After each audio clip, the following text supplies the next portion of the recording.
much for coming. Well, Conan, I'm Tom Hanks. The resemblance is uncanny. Oh, by yeah, the way. I know. You know, actually, I wanted to take that job as the angel. You have a room for that someplace on that We'll bear. get you that, yeah. Boy, that'd be great for us, anytime. Now, let me ask you, first of all, I saw the movie about, I saw it about a week ago, and it's gripping. It's such a gripping story. It's fairly true to life, isn't it? It's Ron true. Howard and his team did a very good job of capturing what really happened.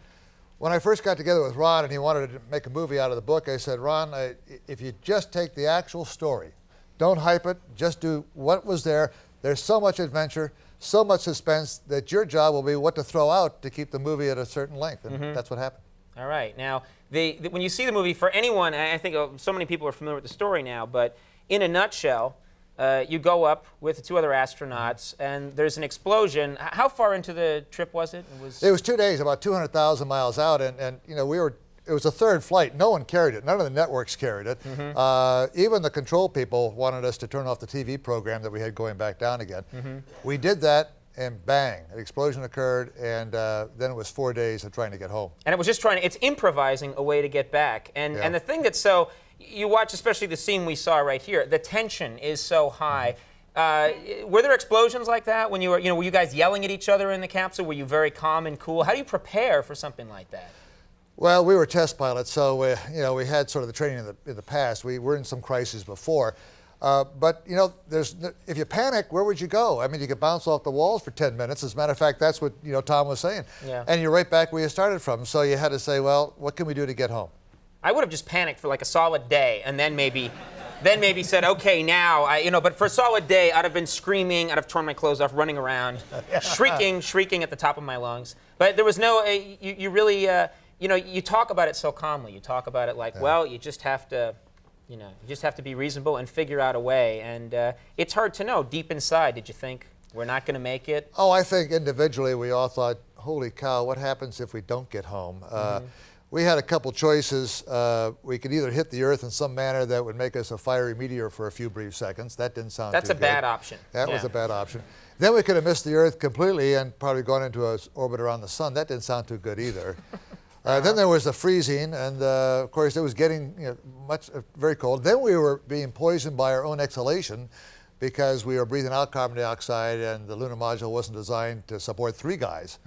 2 guys okay, but not 3. And as the movie predicted, Kevin didn't want to hold his breath that long. That was Jack Swikert. Right. So now I'm curious, because the movie was so realistic, was so lifelike. Did you actually work with Tom Hanks? Did you meet Tom Hanks and tell him? When they decided to do the movie from the book, they came down to the Mission Control Center in Houston and the Space Center, and I met Tom for the very first time.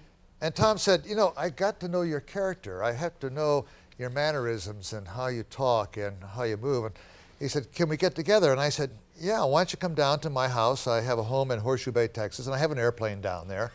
And spend a couple days with me, and it's kind of secluded. So he did. I took him up in the airplane. Now, he hadn't been in small airplanes much before. And before I got in the airplane, I got a call from Universal. And they said, how much insurance do you have? And I said, well... That's a comforting call. I said, I think the best insurance policy that he has is sitting next to him. So and we went up, and we flew in the daytime, and then I took him up at night. I thought to myself, well, going to the moon, it's always dark. And maybe the best idea to teach him how to be an astronaut would be to go up at night. And we flew out to West Texas, not many lights.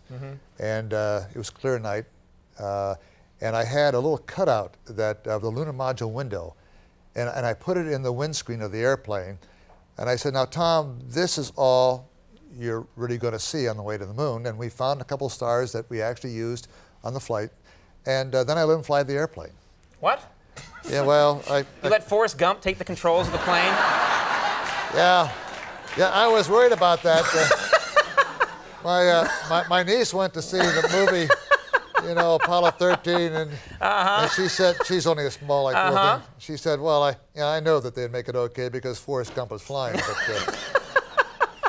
That's incredible. The one thing I left the movie curious. You guys never did get to the moon. You never did actually get to land on the surface of the moon. No, we did didn't. you ever?